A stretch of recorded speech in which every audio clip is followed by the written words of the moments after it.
போதைப் பொருள் வழக்குல அதை தடுக்கிற பிரிவோட காவலர்கள் கைதானதுக்கு பின்னாடி வேற ஒரு விஷயமும் நடந்திருக்கு.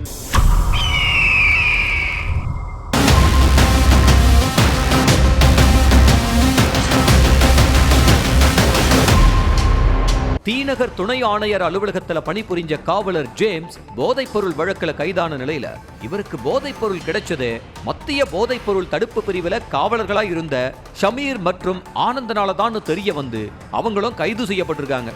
ஆனா இதுக்கு பின்னாடி இன்னொரு விஷயம் நடந்திருக்கு.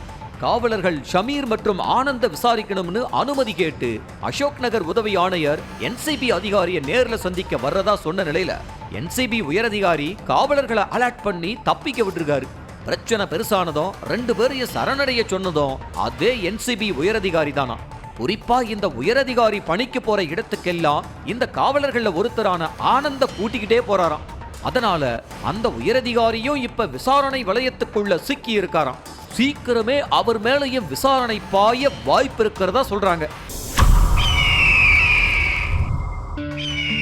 இயக்க ரீதியா எதிர்ப்பு, கட்சி ரீதியா ஆதரவுன்னு கூட்டணி பத்தி முக்கிய முடிவு எடுக்க இருக்காங்களாம் தோழர்கள்.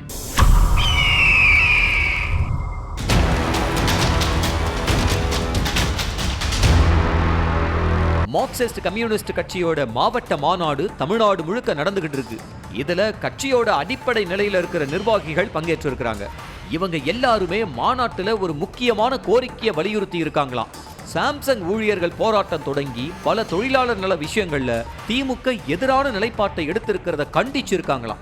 அடுத்து நடக்கவிருக்கிற மாநில மாநாட்டிலும் இந்த விஷயங்களை பத்தி விவாதிக்க முடிவெடுத்திருக்காங்களாம்.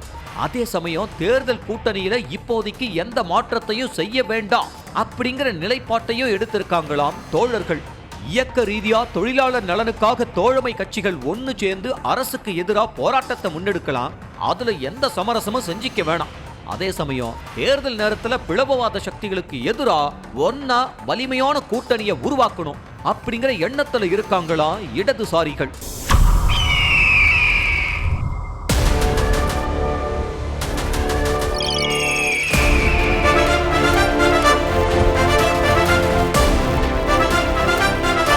நியூஸ் தமிழ் கழுகு.